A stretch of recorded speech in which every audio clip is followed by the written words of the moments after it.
We're glad we can join us again. An estimated 15.64 million liters of petrol are smuggled out of Nigeria daily. This was disclosed by Chapel Hill Deham in a document titled Dangote Refinery Can Provide the Needed Breather for Nigeria's Public Finances.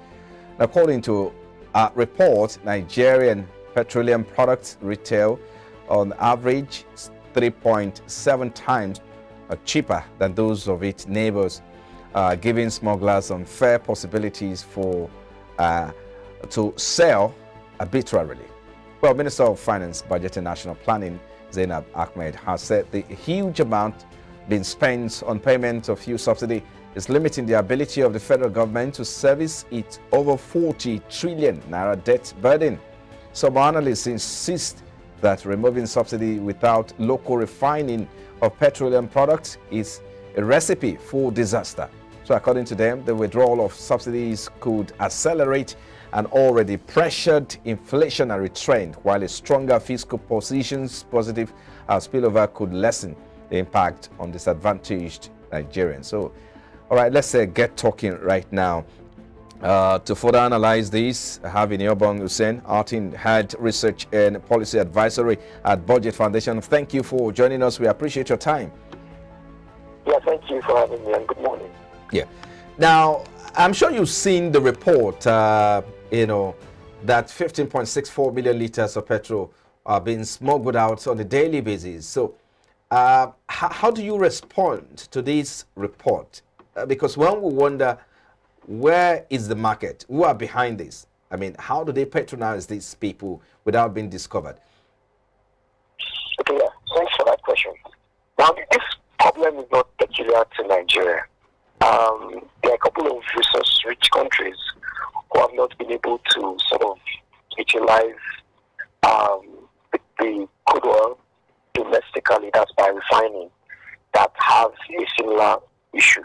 And there are four key drivers of, smuggling in these countries. And they are sort of similar, in these countries. Iraq would be one of those countries. The first is, this usually happens when there's sort of a large discrepancy between the price of PMS in your country and that's comparatively to the neighboring countries.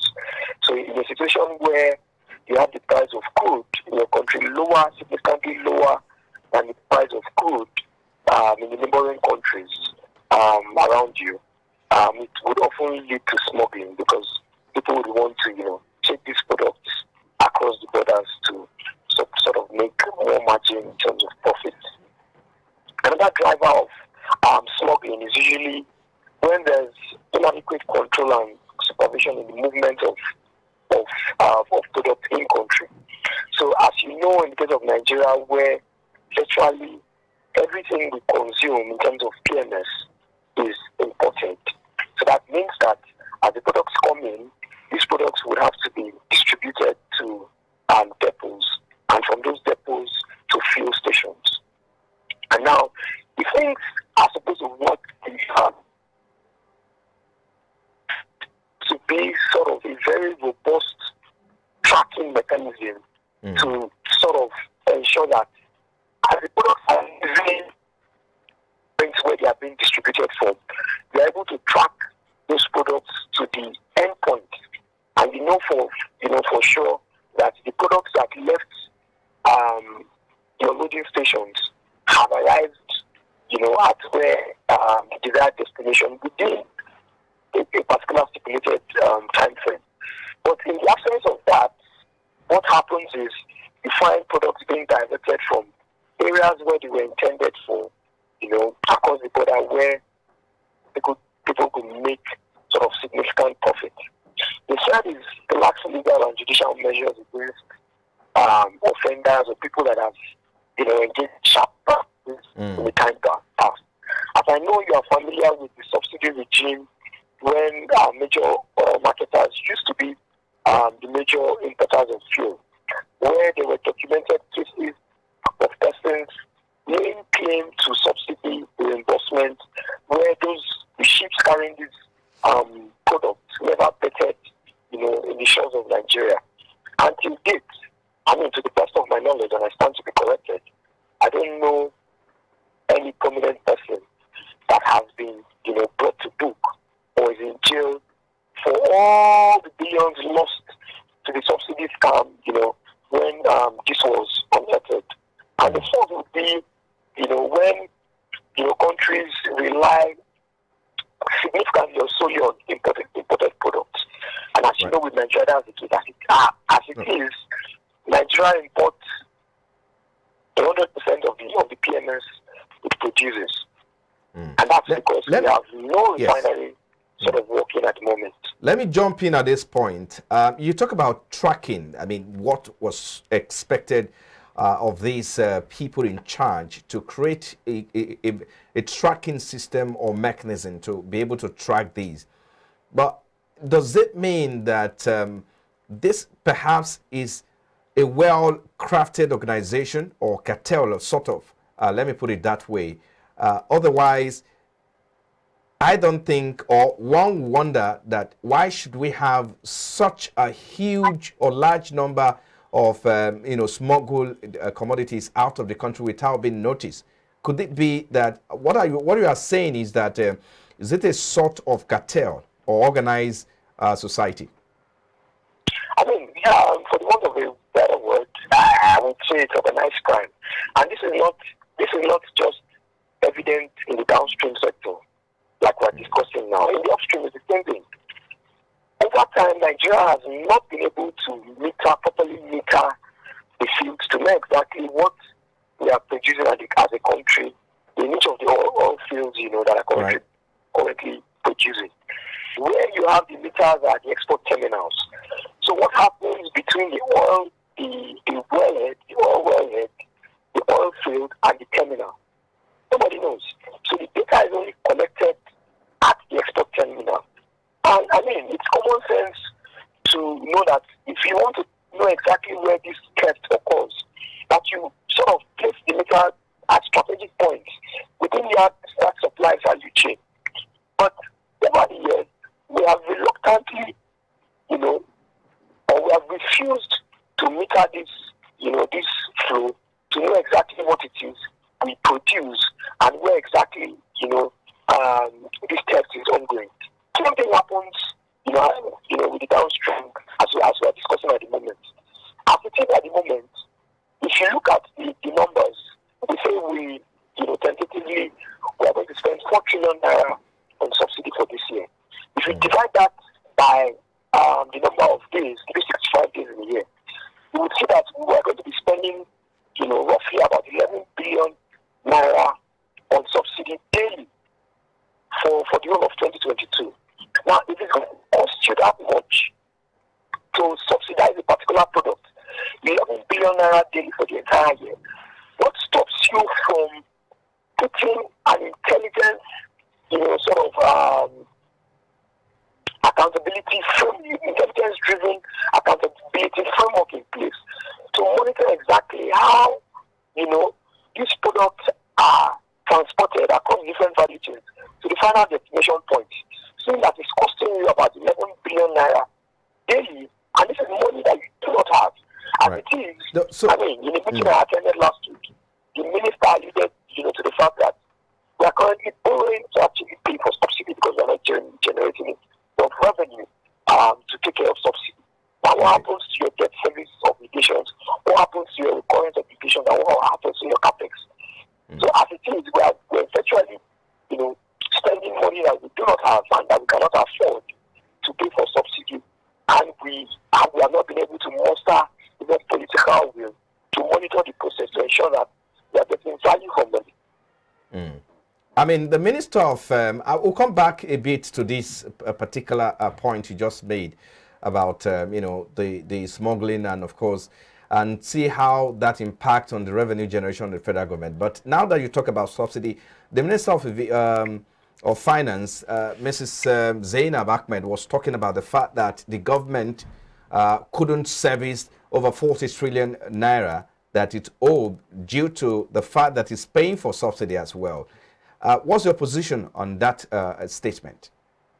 I just told you that last year, in 2020, let's say from 2020, 97% of Nigeria's revenue in that particular year was spent on debt service. So what it meant was that virtually everything less 3%, that we spent less on salaries, on capex, on service delivery, on investment in critical infrastructure was borrowed. And so now, if we are having to now borrow to take care of subsidy, there are two things that are clear. It means that we are not generating enough revenue to even pay for the subsidy in the first place. And what that means is every other obligation of government, financial obligation of government, we have to rely on, deficit financing instruments, that's through borrowing, as the case may be. And that's where we are at the moment. We are completely broke, and we now need to borrow money and at really high interest rates, because as you're also familiar with, the news that was in the public a couple of days ago, which the debt burden from just ways and means, that's from the CBN, which has risen to close to 19 trillion naira. And this has not been sort of securitized out of Nigeria's debt. So if you are talking about that 40 trillion, it has not captured this 19 trillion from through CBN borrowing, which is ways and means. Which is but let me come in here, Mr. Hussein. The government was already borrowing to service that. I mean, some would disagree that, look, since the government is already borrowing to service that, the excuse that the government couldn't service debt because it's paying for subsidy holds no water. I mean, how do you respond to that? Placing the fact that the government is borrowing already to service its own debt, and of course having to also generate revenue as well from oil, and of course you have a lot of other sources that the government is generating revenue from. What are your reactions to this? Okay, so let me put it in layman's terms. If you are generating, let's say, 500 billion naira a month, you get me, and you are spending, which Nigeria is not generating at the moment, but let's just assume you are generating 500 billion naira a month through your oil and non-oil revenue sources, and you are spending about 10 billion naira on subsidy every day. But it will mean that in that particular month, you have spent excess of 300 billion on subsidy in that month, right? And as it is at the moment, Nigeria is not generating up to 500 billion naira a month. I do not have the numbers, but if we are spending 11 billion naira per day on subsidy, right? And the minister is saying that we do not have enough money to even take care of debt service. Right. What it means is that we are generating less than 300 billion naira a month. And the math is simple. We are generating this X amount of money. It's not enough to even take care of your subsidy, not to now talk of all the other obligations that you have to take care of. What it means is you now have to borrow more to take care of all these other things. So I do not think that, the allegation made by the minister is far from the truth. It's the truth. We are not generating enough revenue to pay for, this, to pay for subsidy. Okay. How do you think, yes, other financial obligations? Yes, just a moment. How do you think Nigeria is responding and exploring the rising price in oil? The rise in oil prices in the international market at the moment? The crude oil is selling around 120. Last week or 2 weeks ago, it went around to 120 before dropping to 110 this morning. How well is Nigeria exploring this window? We're in a quagmire. As it is at the moment, 70 to 80% of our foreign exchange earnings are supposed to come from oil. Now you find yourself in a situation where our projected volumes of production are way beyond 30-year low. We have a 30-year low in terms of production. We are planned that we will be producing about 1.8 billion barrels per day. We are currently doing 1.2, 1.3. The large gap difference in between is lost to oil theft. So as it is at the moment, we are not producing enough to be able to, get the windfall from this increase in the price of crude. That's one. Secondly, what you would have gotten as foreign exchange earnings from these exports is what you are now losing to having to now import the constituent products through subsidy. So because you are not refining domestically, your exchange the exchange rates for the dollar is at almost at an all-time high, meaning that you now have a lot more naira chasing $3 available to now buy these products. Now, mind you, this does not only have implications for the petroleum industry; it has implications for every other sector, including commodities, essential commodities that have to be imported. So, access to forex for essential commodities, for raw materials inputs, is now being crowded out by this same forex that we now need to now, import these products. So, the country is in a complete mess as it is, and it would seem that we are helpless. And if we do not tackle the elephant in the room at the moment, which is subsidy, I do not see, a very positive way moving forward. So how long do you? Yes. There are lots of other issues that the government needs to, first address before, you can convince the average Nigerian that he needs to pay more for PMS for him to be able to, have enough revenue to apply. Let's wrap it up. Let's wrap it up with this. How long do you think this mess will continue, and how do you think the government? What are some of the measures the government needs to put in place to address these crises? The energy cost is rising, the inflation is biting hard, and of course, you also talk about the fact that there's also a crisis in the forest market as well. And so, how long will this continue, and what are some of the measures the government needs to put in place to address this going forward? I mean, you will continue and even worsen, for as long as possible.